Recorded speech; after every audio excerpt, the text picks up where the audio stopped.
오늘은 강방천 회장님의 신작 출간을 기념해서 그 내용을 중심으로 말씀 나누도록 하겠습니다. 15년 만에 신작 강방천의 관점을 펴내셨는데요. 혹시 특별한 이유가 있으신가요? 네. 제가 지금부터 한 30년 전 증권회사에 입사했으니까 1987년입니다. 거의 30년 전에 저는 위대한 기업의 주주가 돼서 부자 되는 길 속에서 30년을 살았는데 그 내내 우리 투자가들은 늘 눈물만 주식 펀드는 정말 나쁜 거야 라고 하면서 왜 이렇게 상반된 그 생각을 하면서 이렇게 지루할까. 이렇게 세상이 좋은 세상인데. 그러니까 뭐 스티브 잡스의 그 혁신 정신을 함께 하시는 방법이라는 게 사실 그 기업의 주주가 되면 되거든요. 그래서 그런 질서 속에서 내가 느끼는 행복감하고 국민들이 체감적으로 느끼는 행복감의 괴리가 한 30년 동안 있었어요. 다행히 작년에 그 동학개미 운동이라는 그분들의 주식시장 열풍 때문에 정말 다른 질서를 저한테 이제 느꼈고요. 이분들이 정말 저처럼 그 행복한 질서 속에서 주인공이 됐으면 좋겠다는 생각에서 그러기 위해서는 그냥 작년에 그 주식자 했던 열풍이 용기 대가가 아닌 정말 그 노력이 될까? 충분한 과정이 있는 좋은 결과로 끝에 만들어졌으면 좋겠다는 생각에서 이제 관점이라는 책을 쓰게 됐습니다. 네, 책을 읽어보면 목차에 나오는 제목들이 다 인상이 깊은데요. 그 중에서도 주식 언제 사고 언제 팔아야 할까라는 제목이 우리 주린이들의 많은 관심이 될 것 같은데, 회장님, 주식은 언제 사고 언제 팔아야 하나요? 사실 저도 이제 잘은 모르지만은 제가 이제 그 주식을 살 때의 동기는 항상 우리가 바라는 쭉 가거든요. 가격. 지금 싼 가격에 사서 높은 가격에 팔면 좋잖아요. 근데 이 가격이라는 것은 하늘에서 떨어진 게 아니에요. 랜덤하게. 가격은 뭔가 뭐 때문에 형성이 됐지 않겠나 궁금 속에서 저희 믿음은 가치가 만들 것이다. 그러니까 가치가 가격을 만들어내고 가격은 가치에 종속될 것이라는 믿음을 갖고 있습니다. 이런 가치는 이제 뭐로부터? 이익으로부터. 이익은 매출로부터. 매출은 우리의 지갑으로부터 출발한다는 믿음이 있습니다. 그래서 우리들이 쓰는 그 지갑, 통신비 지출액은 통신회사의 매출액과 똑같아요. 라면 회사의 소비액, 우리 지출액은 라면 회사의 매출액과 똑같죠. 그래서 우리가 그렇게 알고 싶은 이 가격은 사실 여러분의 지갑으로 출발한다. 그래서 저희들을 저는 이제 종로학원 세대인데 제가 증권에서 입사했을 때 어느 순간에 메가스터디라는 회사가 태어났더라고요. 근데 메가스터디는 우리 그 사모님들 고등학교, 중학교 애기들 키우는 그분들이 지갑이 열리니까 그 회사가 태어났지 않겠습니까? 그래서 저는 주식의 출발점은 우리 삶이 만든다. 그래서 내 지갑, 여러분 지갑을 보면 되지 않을까라는 생각을 해보고요. 요즘도 뭐 스마트폰도 2008년, 9년 스마트폰에 지갑이 열리면서 애플이 등장했고, 최근에 아마존도 마찬가지고, 문을 열면 쿠팡의 그러니까 택배 박스를 보면서 그 기업을 알잖아요. 그래서 저는 비법보다는 여러분의 삶을 관찰하면 그게 바로 주식을 주가를 만드는 가장 근본적인 힘이라는 생각을 갖고 있습니다. 언제 팔 것인가의 문제는 정말로 저는 어렵게 생각하는데, 다만 제가 갖고 있는 기준이 있죠. 첫째는 대체제가 등장하면 사실 요즘 그 자동차 세계에서 대체제가 좀 등장하고 있는 것 같아요. 그렇죠? 옛날 제가 한국이동통신을 좋아했는데 한국이동통신 기존 유선 사업자의 대체제 다 아는 사실이죠. 그래서 대체제 등장했을 때 그 목격하자마자 기존 기업들은 힘들어지겠죠. 두 번째, 새로운 경쟁자가 등장했을 때, 옛날 4, 5년 전에 화장품 회사가 얼마나 잘 됐습니까? 항상 늘 잘 되면 경쟁자가 있게 돼 있거든요. 그래서 잘 된다는 이면 속에는 항상 경쟁자가 도사하고 있다는 사실을 항상 명심해야 돼요. 10년 전에 그 조선회사 너무 잘 되니까 서해안, 남해안 모든 게 조선소 등장하자마자 그 가치는 사라지거든요. 요즘도 마찬가지고요. 그래서 새로운 경쟁자가 등장했을 때, 그리고 또 여러 가지 있는데 이제 침투율 개념이 있죠. 모든 사람이 다 썼을 때는 더 이상, 옛날 제가 한국이동통신 주식을 샀을 때 제가 1990년에 샀는데요.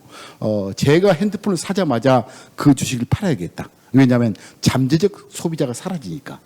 그래서 1996년에 제가 그 한국이동신을 팔았네요. 최근에 스마트폰도 마찬가지죠. 2008년 스마트폰이 등장하면서 2013년까지는 아주 월등한 성장을 했죠. 하지만 그 이후에는 거의 다가 스마트폰을 쓰고 있잖아요.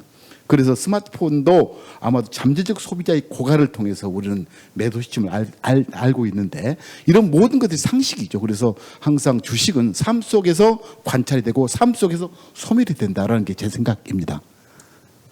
네, 그럼 회장님의 요새 지갑은 어떨 때 열리는지 궁금합니다.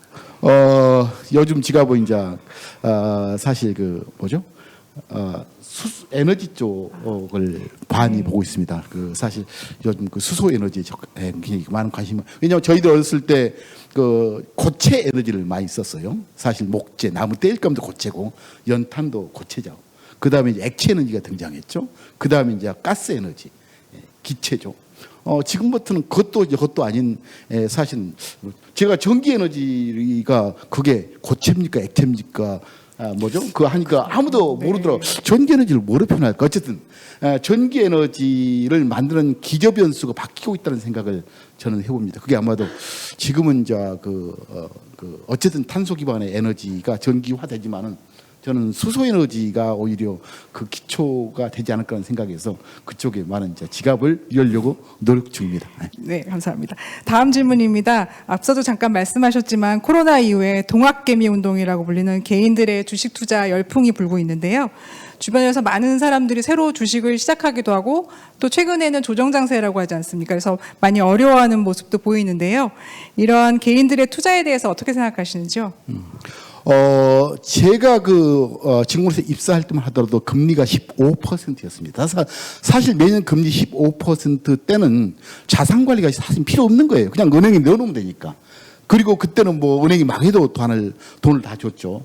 그로부터 몇십 년이 지나니까 금리가 1%, 그리고 예금 보호 한도도 다 결정이 돼 있죠. 그래서 지금은 그 자산 관리, 자산의 축적 시대가 아니고 자산을 어떻게 관리하는가 핵심 요체 같아요. 그 속에서 한국에서는 그동안 기축재산의 형성으로서 부동산만 봤는데 저는 그 주식과 펀드는 굉장히 중요한 기축재산 이해해야 되고 마땅히 그래야 된다라는 생각 속에서 작년에 이제 동학개미 분들이 많이 오셨어요. 저는 정말 잘한 거고 다만 작년의 성과를 과신한 나머지 미래에 그 나쁜 결과가 혹시 잉태되지 않을까 하는 생각도 염려도 해요. 늘 그렇지 않습니까? 충실한 과정 속에 나쁜 결과는 미래의 좋은 결과로 만들어질 수 있는데 과정이 생략된 좋은 결과는 오래 못 가거든요. 로또가 그런 경우인데요.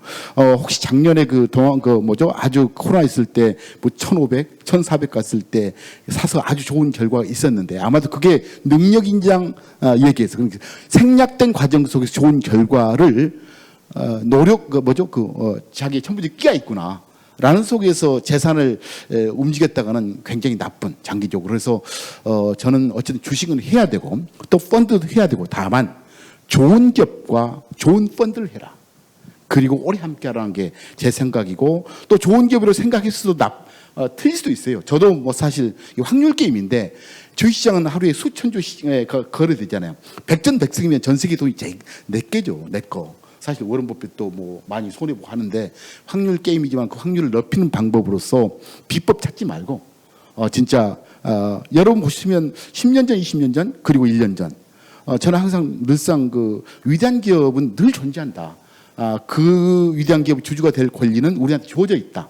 그것과 함께하는 것로서 그 작년에 그런 좋은 학습이 앞으로도 계속 이루어지면 하겠다는 생각을 하죠. 네. 동학개미들이 제일 새겨드려야 될 말씀은 좋은 기업과 오래 같이 해라. 그렇죠. 나쁜 기업과 오래 하면 독약이고 좋은 기업과 오래 하면 보약이다. 이렇게 말씀드리고 싶네요. 네, 제 책을 넘기다 보면 강방천의 미래투자라는 영역이 나옵니다. 아무래도 종목을 여쭤보면 안 될 것 같고 미래에 대한 방향성을 여쭤보고 싶은데요. 앞서도 잠깐 말씀하셨지만 최근에 자동차 산업에 대한 새로운 관점 많이 말씀하고 계신데 어떤 면에서 자동차 산업을 새롭게 보고 계신가요? 일단 그 각 산업의 크기가 있어요. 사실 저는 산업이 큰 게 좋아하는데 우리가 잘 알고 있는 스마트폰의 시장이 연간 전 세계적으로 한 600조 원 시장이고요. 우리 반도체 시장이 메모리하고 비메모리 합쳐서 700조 시장이에요. 근데 자동시장이 연간 3,500조 원 시장일 정도로 굉장히 큰 산업입니다. 사실 자동차 산업처럼 큰 산업은 없는 것 같아요. 이런 속에서 엄청난 변화가 있는 것 같다는 생각 속에서 어떤 변화냐. 일단 자동차가 기계공학적 영역에서 전자공학적 영역으로 완전히 바뀌는 것 같고요. 핵심 DNA가. 그 속에서 하드웨어 가치보다는 소프트웨어 가치로 바뀌는 것 같고, 브랜드에서 생태계 지향적으로 바뀌고 있지 않냐라는 속에서 저는 자동차를 관찰하고 있고, 그동안에는 이제 자동차 살 때 어떤 엔진, 뭐죠? 벤츠, 볼보. 엔진 개념에서, 생태 개념으로 바뀌지 않겠네요. 애플 생태계, 테슬라, 구글, 바이두 그런 생태 개념으로 자동차 산업이 굉장히 큰 변화. 그래서 저는 스마트폰의 세상이 굉장히 큰 세상을 열었는데요. 엄청나게 세상을 열었죠. 저는 자동차라는 개념적 정의가 스마트 모빌리티 이렇게 그 스마트한 어떤 공간 이동 수단 이렇게 정의하면 굉장히 많은 다양한 가치가 앞으로 진짜 3,500조 원 시장이라는 게 엄청난 시장이에요. 사실 우리나라의 매개 살릴 반도체, 하이닉스와 삼성전자가 대하는 시장의 규모가 200조 내에 불과합니다. 메모리 시장이 비메모리가 한 500조 원 시장인데요. 그 시장보다 10배, 15배 큰 시장 속에서 누가 주도권을 가느냐는 저 매니저로서는 굉장히 중요한 영역이기도 하죠. 네. 네, 그러면 이번에는 기업 측면에서 접근해 볼까 합니다. 회장님께서는 종목의 성장 가능성을 평가할 때 어떤 점을 고려하시는지 궁금합니다. 그리고 저는 사실 재무제표에서 산출된 그 이익은 양적 개념이에요. 재무제표 양 숫자로 측정된 이익인데요. 저는 그 숫자된 이익도 해석되고 의심돼야 된다. 그래야지 진정한 관점이 생긴다는 생각을 늘 하죠. A라는 기업과 B라는 기업의 이익이 똑같이 1,000억 나온다는 이유가 두 회사 가격이 똑같다는 의미는 아니거든요. 그럼 왜 다를까? 아마도 그 이익이 질이 달라서 그러지 않을까? 이익의 질. 그래서 이익의 질을 많은 평가를 해야 되고요. 그중에서 확장 가능한 이익에 저는 높은 점수를 줍니다. 이익의 질을 저는 4가지로 관찰하는데요. 이익의 지속성, 이익의 비변동성, 이익의 예측 가능성, 그리고 이익의 확장 가능성. 그래서 A라는 기업과 B라는 기업이 똑같은 이익을 현재 1,000억을 낸다 하더라도 B라는 기업은 10년, 20년 후에 한 2조, 10배, 20배 늘 수 있는 공간이 있는데 A라는 회사는 현재 이익보다 늘어봤자 2배밖에 안 된다면 우리 주주로서는 당연히 후자를 원하죠. 그래서 저는 우리가 목표하는 현상적인 이익의 양보다는 이익의 질을 우리가 해석하고 의심하는 정신, 그것 또한 전문가 영역보다는 많이 이걸 보면서 이제 집안에 앞에 있는 눈 뜨면 쿠팡 박스 있었지 않습니까? 네. 그리고 손안에 항상 카카오톡을 보면서 우리는 그런 기업을 접하고 있는데도 불구하고 엉뚱한 투자를 해요. 누구한테 물어보고. 사실 눈앞에 다 좋은 기업이 있거든요. 에르메스 백 사면 에르메스 주가 될 권한이 있는 거고요. 그렇죠. 샤넬 백 사면서 샤넬이라는 회사가 상장이 안 됐으니까 억울할 뿐이지. 얼마나 보면 가치가 있잖아요. 눈앞에 목격됐는데 그건 멀리하고. 그래서 저는 그런 것 속에서 재무제표를 못 봐도 눈앞에 목격되는 질서의 변화를 통해서 저는 충분히 좋은 기업의 주주가 될 수 있다는 생각을 해봅니다. 주주가 되는 마음으로. 네, 그렇죠. 주주죠. 예. 네. 다음 질문입니다. 청년들이 이제 주식 투자도 어려워하지만 그만큼 펀드 투자도 많이 어려워한다고 합니다. 펀드가 종류도 많지만 어떻게 선택해야 할지가 고민인데요. 펀드 선택의 기준을 어떻게 잡는 게 좋을지 고견을 부탁드립니다. 사실 펀드는 굉장히 어려워요. 정말 어렵습니다. 그래서 이제 펀드 유통 과정이 저희 운용사가 법적으로 펀드를 운용하게 돼 있고요. 우리 상품도 제조사가 있고 판매사, 이마트, 홈쇼핑회사, 백화점 있고 소비자가 이 이마트 가서 우리 물건 사는 구조죠. 펀드도 운용사가 펀드를 운용하고 제조하고 이걸 은행 증권사가 띄어다가 파는 거죠. 그걸 판매사라거든요. 펀드도. 그래서 국민은행 KB에서 펀드를 산다는 이유가 KB은행이 한 게 아니고 저희 같은 운용사가 다 운용하게 돼 있습니다. 그래서 소비자가 은행 신고 가서 이제 사는 구조인데 저는 펀드가 어렵기 때문에 펀드 운용사를 보는 게 더 중요하다라고 하고 그러니까 뭐를 봐야 되느냐. 우리가 좋은 맛집을 찾을 때 주로 좋은 맛집의 특성이 있어요. 첫째, 메뉴가 적습니다. 좋은 맛집은, 훌륭한 맛집은 단품 또는 2개 이상 안 돼요.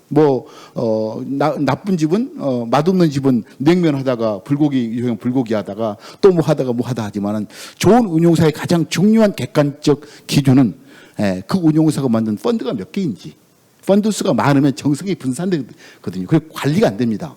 저도 이제 우리 운용사를 하지만은 그 펀드 수를 알고 물어볼 권리가 있어. 우리 투자자는 S&P 자산형 펀드 몇 개야? 너희는 몇 개야? 몇 개? 어떤 데는 수천 개 있죠. 관리 안 되죠. 그래서 펀드 수를 아는 게 중요하고, 두 번째는 좋은 맛집의 질서는 이거 같아요.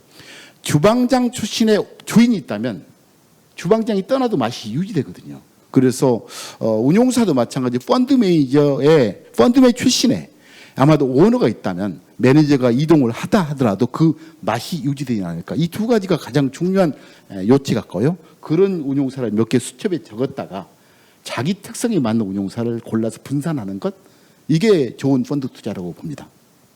네. 모두가 부자 되는 꿈을 담아서 리치투게더라는 펀드명을 지으신 걸로 압니다. 아주 좋은 네이밍이라고 생각되는데요. 우리 모두가 부자가 되기 위해서는 어떤 것을 지켜야 할까요? 사실 우리 함께 부자 되자. 정말 위대한 기업의 주주가 돼서 함께 부자는 너무 현실적인 일이에요. 그래서 제가 옛날 리치투게더 하니까 영어 잘하는 분이 원래 부사가 형사 앞에 있어야지 이 리치투게더 틀렸다고 얘기하더라고요. 그래도 이거 우리가 만들겠다 해서 이 탄생된 이름인데요. 저는 우리 펀드뿐만 아니고 주식도 마찬가지고 펀드 마찬가지고, 첫째, 좋은 것과 함께하라. 인기 있는 것. 인기와 좋은 건 다릅니다. 인기 있는 것이 아닌 좋은 기업과 좋은 펀드를 찾을 노력이 있어야 될 것 같고요. 그리고 그 노력은 상식적으로 판단하라. 비법 아닙니다. 상식. 두 번째로는, 그리고 그렇다면 이 양 오래 함께하라. 나쁜 것은 빨리 헤어져야 되고 좋은 것은 오래 함께하는 게 중요한 것 같아요. 그리고 좋은 것과 좋은 것을 한다 하더라도 틀릴 수가 있어요. 틀릴 수가 있기 때문에 분산하라. 이것저것 몇 가지. 여기서 분산의 의미는 개수의 분산이 아니에요. 속성의 분산. 그러니까 증권주 20개 샀다는 이유가 분산이 아니거든요. 증권주 하나에 소비자 하나 사는 게 진정한 분산이거든요. 그래서 제가 말하는 분산은 개수의 분산이고 속성값의 분산을 의미하는 거고요. 그러면 그냥 오래 함께하라, 이런 의미죠. 그러면 저는 항상 부자 되고 아주 행복한, 그러니까 미래의 꿈이 항상 없어지지 않는 살아있는 꿈이 될 거라고 저는 믿고 있습니다. 요약하면 좋은 것과 오래하고 나쁜 것과는 빨리 헤어지고, 네. 또 분산 투자를 하라는 말씀이시네요. 네. 그리고 회장님께서는 투자하시면서 오랜 세월 언제나 늘 매일 눈만 뜨면 되새기는 말이 있으시다고 알고 있습니다. 어떤 내용이고 어떤 의미인가요? 그렇습니다. 나를 이렇게 좀 행복하게 하는 것이죠. 첫째, 항상 저는 묻고 답하는 습성이 있습니다. 저 자신한테. 그래서 늘 묻고 답하는 얘기인데, 첫째의 물음이죠. 자본주의 시스템이 승자의 시스템임을 우리는 알고 있지 않느냐. 사회주의 시스템이 아닌 자본주의 시스템이 승자의 시스템임을 우리는 알고 있다는 사실을 저는 믿고 있고요. 두 번째로, 이 자본주의 시스템이 왜 승자의 시스템일까라는 기저에는 저는 혁신과 진보를 거듭한 위대한 기업의 존재성을 믿고 있습니다. 만약에 위대한 기업이 존재하지 않았다면 저는 또 혁신과 어떤 진보를 위한 위대한 기업이라는 그 형사가 없다면 저는 이제 이 시장에 머무를 이유가 없는 거고요. 세 번째로는 이러한 위대한 기업은 늘 존재하고, 하지만 늘 바뀐다는 거죠.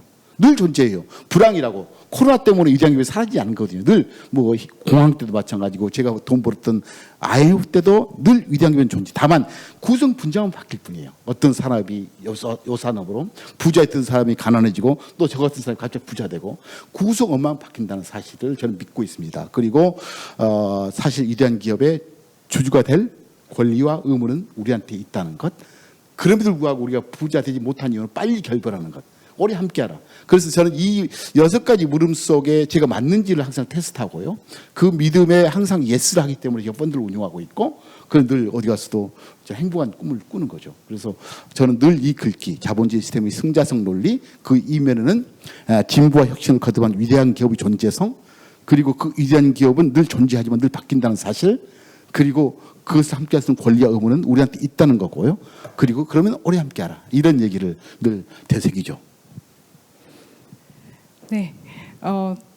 저는 제가 개인적으로 궁금한 책을 읽다 보니까 항상 질문해야 될 것 중에 하나는 나는 누구인가를 살펴보라고 그러시던데요. 그건 어떤 의미로 하신 말씀일까요? 그렇죠. 사실 주식 투자하면서 가장 중요한 나의 본질적 질문은 나는 어떤 기업의 주주가 돼야 될까 중요하거든요. 근데 맨 한국 분들은 야, 요즘 경기가 어때? 요즘 불경기야, 호경기야. 경기는 정치인의 영역이에요. 사실 근데 왜 정치의 영역에 주식 투자자가 거기에 신경 쓸까? 그래서 저는 항상 제가 만약에 정치인으로 출발하면 또 주주한테는 관심이 멀어져야 돼요. 정치인 가서 주식 투자하면 되겠습니까? 그래서 저는 항상 나는 누구인가는 본질적 질문 속에 그 속에서 모든 역할이 있다고 봅니다. 그래서 제가 나는 누구인가의 질문 속에서 나는 위대한 기업의 주주가 될 권리이고 그 위대한 기업의 주주로 우리 펀드 투자자를 결혼시켜 줘야 될 의무가 있는 사람이야 라고 이제 믿고 있죠. 그래서 늘 나의 머릿속에는 위대한 기업은 늘 바뀐다고 생각했지 않습니까? 그런 속에서 모든 사상과 생각을 놓고 있습니다. 최근에 회장님께서는 연금에 대해서도 강조하시고 계신데요. 연금을 강조하신 이유는 무엇일까요? 사실 이제 한국이 작년에 주식시장에 동학개미 이제 그분들의 돈이 한 70조 내지 100조 정도 온 것 같아요. 그 중에 한 50조는 이제 외국 주식, 뭐 테슬라, 뭐 애플 그런 주식을 샀고 나머지 한 40, 50조는 국내 주식을 샀던 것 같은데 뭐 지금은 저는 빚을 얻어서 주식을 살 때는 아니다. 빚이 좋은 빚과 나쁜 빚이 있어요. 아주 남들이 공포스러울 때 좋은 빚이고 그때 사야 되죠. 막 흥분할 때는 오히려 빚을 줄여야 되는데 지금은 지수상으로는 거의 열중 왔고 좋은 종목으로 접근해야 되는데 지금 그렇다는 이유만으로 돈이 없느냐. 우리 주변에는 항상 연금이 있습니다. 한국은 연금 구조 3층 구조예요. 가장 아래 구조 기본 연금이 국민연금이고요. 국민연금은 우리가 운용을 못하죠. 나라 국민연금 관리공단이 하는 거. 두 번째 연금이 퇴직연금이에요. 모든 사업장은 퇴직연금을 의무적으로 하게 돼 있습니다. 세 번째가 자기가 이제 개인연금, ISA, IRP 이렇게 돼 있는데요. 사실 개인연금과 퇴직연금이 지금 누적적으로 약 370조 원이 있습니다.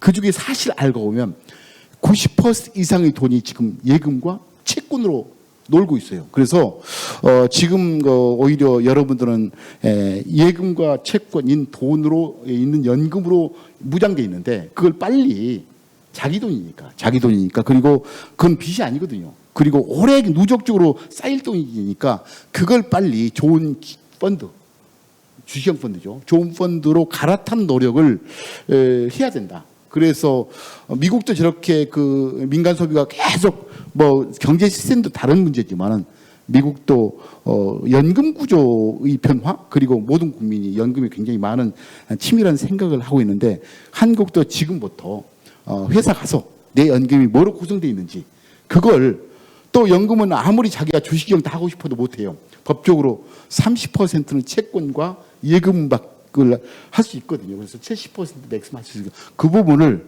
한번 공부 많이 하셔가지고 조금씩 넣으시면 저는 연금을 계속 또 매년 넣잖아요. 그래서 빚으로 주식을 할 생각하지 마시고 일단 먼저 연금으로 자기 자산을 설계하는 게 아주 중요할 때라고 생각합니다.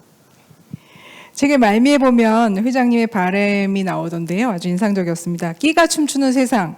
내용에서 보면은 청년들에게 전하는 메시지가 인상적이었는데 이 자리를 통해서 청년들 아니면 주식 투자를 처음에 나선 분들에 대해서 당부하고 싶으신 이야기가 있으면 전해주시기 바랍니다. 저희 다닐 때는 경기가 너무 좋아서 취업 걱정을 안 해도 될 때였어요. 그래서 요즘 분들은 저 취업 걱정 때문에 굉장히 걱정도 많이 하는데 저는 거꾸로 요즘은 이 유튜브 같은 데 보면 참 좋은 세상이다. 끼만 있다면 세상과 자기 끼를 보여주는 넓은 공간이 있는데 그래서 저는 스티브 잡스를 네 번째 스승으로 생각하거든요.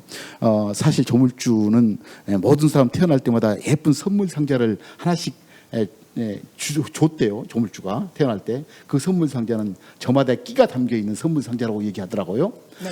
근데 많은 사람들은 그 선물 상자에 있는지도 모르고 세상을 떠나고 또 있는데 열어보지도 않고 세상을 떠난 사람이 너무 많고 열어봤는데 그 끼를 춤추지도 못하게 하는 세상이 너무 억울한 나머지 조물주가 스티브 잡스한테 그 선물 상자를 열어볼 열쇠를 하나 만들어라. 아마도 그게 스마트폰이 아닌가 저는 그렇게 생각합니다.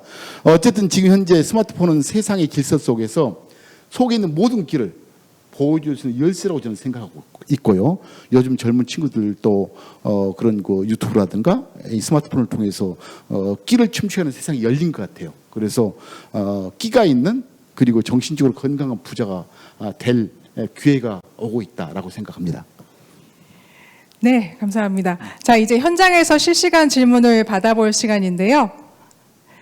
자, 질문 먼저 드리면 최근에 암호화폐가 많이 이슈가 되고 있는데 암호화폐에 대한 회장님의 견해를 궁금해하는 질문이 있습니다. 암호화폐 투자에 대해서 어떻게 생각하시나요? 제가 이제 산속에서 농사도 짓고 뭐 여러 가지 생각하면서 저는 꽃보다 나무를 심기를 좋아하고요. 그 이유가 오래갈 나무도 오래 가지 못할 나무가 있어요. 그걸 속성스러워하죠. 뭐 벚나무, 느티나무는 굉장히 빨리, 감나무는 빨리 커버리는데 소나무, 백일홍 나무는 굉장히 오래 가는데 근데 늘 보면서 아무리 오래 가도 바위도 썩는데 썩지 않는 자산이 뭘까라는 속에서 저는 암호화폐의 존재성을 저는 인정을 해요. 디지털이라는 게 썩을까? 금도 안 썩으니까 지금까지 우리한테는 굉장히 좋은 투자자가 됐고요. 두 번째는 그 이동에 대한 편의성 문제에서 암호화폐는 굉장히 금보다 더 월등한 지위를 받을 권리가 있다. 그리고 보관성의 문제도 그렇고요. 그리고 제한적이잖아요. 공기는 굉장히 훌륭하고 썩지 않지만 가치가 없는 게 너무 많으니까. 근데 암호화폐는 뭐 비트코인은 2,100만 개. 그래서 제한성의 문제도 암호화폐는 가지고. 다만 문제는 하나가 문제였어요. 바로 카피죠. 복제. 뭐 우리 그 음반도 막 복제해버리잖아요. 디지털의 문제는 가장 큰 문제가 복제성인데 이제 그게 블록체인 기반으로 복제가 불가능한 세상이 됐다. 그렇다면 영원히 썩지 않고 보관할 때도 싸고 이동할 때도 문제가 되지 않고 그리고 카피도 안 된다면 얼마나 좋을까. 그리고 각 암호화폐마다 그 발행량이 존재한다면 이건 믿을만한데 아마도 이런 것에 대한 생각 때문에 암호화폐가 지금 현재 열풍이 화폐는 아니고 저는 커머디티로 봐요. 투자할 수 있는 자산. 그래서 충분히 블록체인이라는 게 그 암호화폐의 가장 나쁜 점, 그러니까 복제성을 차단하는 것 때문에 저는 암호화폐는 앞으로 많이 나올 것 같아요. 그 어느 암호화폐가 돈을 벌지도 몰라요. 하지만 암호화폐는 수만 개, 수천 개 엄청 나올 것이다. 나올 것이라는 속에서 저는 오히려 그 거래소, 그 암호화폐를 거래하는 거래소의 존재성은 저는 믿지만은 어떤 암호화폐를 투자해서 비트코인 뭐 얼마 갈지는 몰라요. 하지만 그것보다는 암호화폐가 왜 갑자기 존재하지? 그리고 이 존재성을 기초로 얼마나 많은 암호화폐가 존재할 것인가? 저는 무수히 많을 것이다. 그 속에서 누가 돈 벌죠? 그러니까 저는 그래요. 엄청 많은 끼 많은 춤꾼들이 존재하면 누가 흥분하겠어요? 사실 뭐 플로우를 갖고 있는 뭐죠? 무대 제의가 돈을 벌죠. 아마도 암호화폐가 이 저와 같은 생각 때문에 많이 이루어진다면 저는 암호화폐를 하는 거래소는 투자자로서는 저는 그쪽에 오히려 더 관심이 있습니다. 네, 감사합니다. 다음 질문입니다. 태맨 킹슬라님께서 회장님께 질문하신 내용인데요. 받게 되는 연금도 나중에 투자하는 게 좋을까요? 그렇죠. 방금 지금 집에 회사 가면 전부 다 자기 연금이 있어요. 연금이 있는데 그 연금을 결국은 주식 현재는 거의 다가 예금과 채권으로 되어 있는데 아마도 그럴 거예요. 그걸 이제 주식형으로 바꾸면 그 결과에 따라서 뭐 손해볼 수도 있어요. 그 결과에 따라서 더 높은 수익이 올 수도 있어요. 세상은 공짜가 없죠. 손해볼 가능성이 있기 때문에 더 높은 수익이 있는 거고. 그래서 다만 저는 지금 상황에서는 좋은 연금을 좋은 주식형 상품으로 바꿔놓을 기회이다라고 보는 거죠. 지금은 그 연금이 주식이 아닌 예금 연간 1% 또는 2% 예금으로 지금 쌓여놓는데 너무 아깝다 제가 봐서는. 단 좋은 펀드라는 존재 속에서요. 그렇다면 저는 미래가 좀 더 행복하지 않을까. 돈으로는 그렇게 생각합니다. 네, 또 다른 질문입니다. 고든님이 투자를 하면서 스트레스 받지 않게 멘탈 관리하는 것도 건강한 투자에서 중요한 부분인 것 같은데요. 회장님만의 멘탈 관리 노하우가 있는지 궁금합니다.라고 질문 주셨습니다. 저는 이제 그 가장 좋은 기업이라는 얘기를 누차하는데 좋은 기업은 뭘까? 지금 자도 지금 주식을 사놨어요. 사놔도 한 3년 4년 후까지 안 봐도 편안한 주식이 좋은 주식이에요. 근데 나쁜 주식은 지금 사놓고 수면제를 많이 먹여도 잠을 못 자는 주식.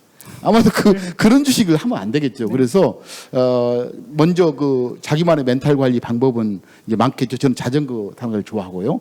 또 농사 짓는 것을 좋아해요. 왜냐하면 저는 늘 상상하고 탐험하는 게 제 특기라고 보는데, 남들이 생각하지 않는 영역을 생각하는 것, 그때마다 스트레스가 많이 받는데 이걸 빼내야 되잖아요. 저는 그래요. 나는 설거지를 가끔 좋아하거든요. 왜냐하면 세상은 끝이 있는 일과 끝이 없는 일이 있는 것 같아요. 근데 위로 올라갈수록 끝이 없는 일을 하죠. 네. 설거지는 끝이 있잖아요. 네. 개운하죠. 네. 그래서 저는 이제 끝이 없는 일을 수십 년 동안 해왔기 때문에 머리가 복잡할 때, 그때 이제 끝이 있는 일로서 시골 가서 농사 짓고, 오늘 요 정도 농사 지었네. 또 풀을 뽑았으면 이렇게 풀 뽑았네 하면서 흥분을 느끼고, 그럼 그 빈 공간에 또 다른 상상이 들어갈 수 있어서 저는 운동은 자전거, 그리고 끝이 있는 일을 가끔 좋아합니다. 네. 마지막 질문입니다. 제가 책을 읽다 보니까 투자는 자연과학이 아니고 사회과학이다라고 그렇죠. 말씀하셨는데요.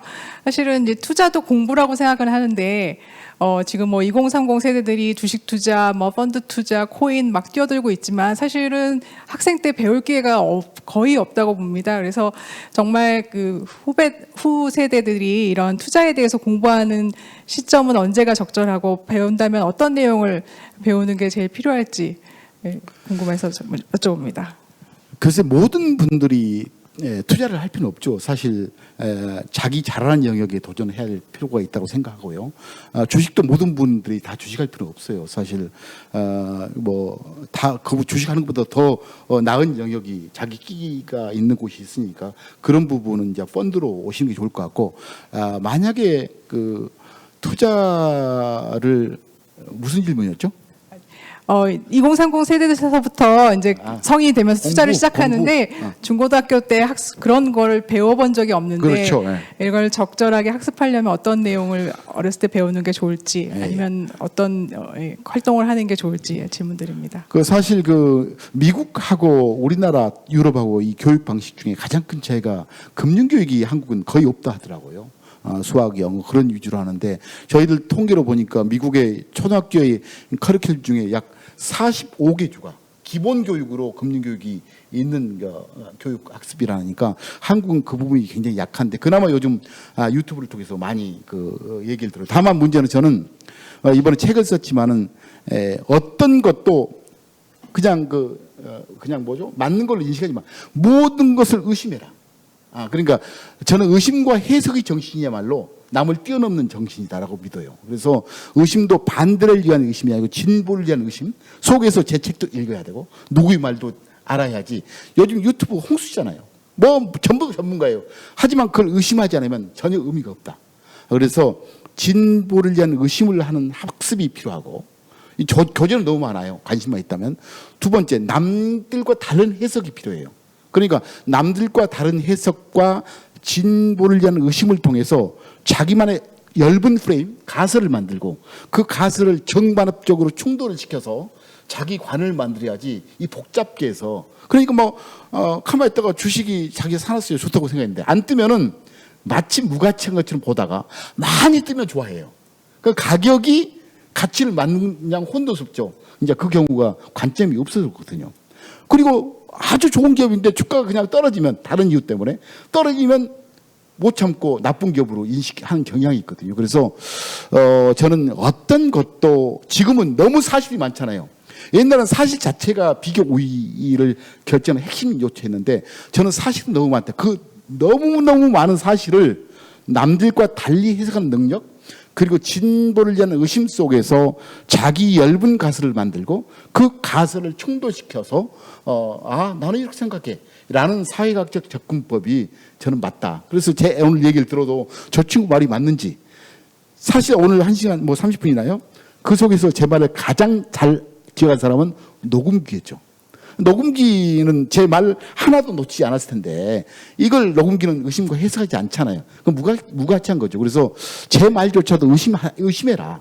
그리고 자기만의 관점을 만들어라. 라는 게 저는 그 어떤 공부보다 자세가 더 중요하다고 생각합니다. 네, 의심과 해석을 통한 자기만의 관점을 네. 만드는 게 제일 키포인트군요. 네, 강방천 회장님의 관점이었습니다. 네. 강방천 회장님 감사합니다. 고맙습니다.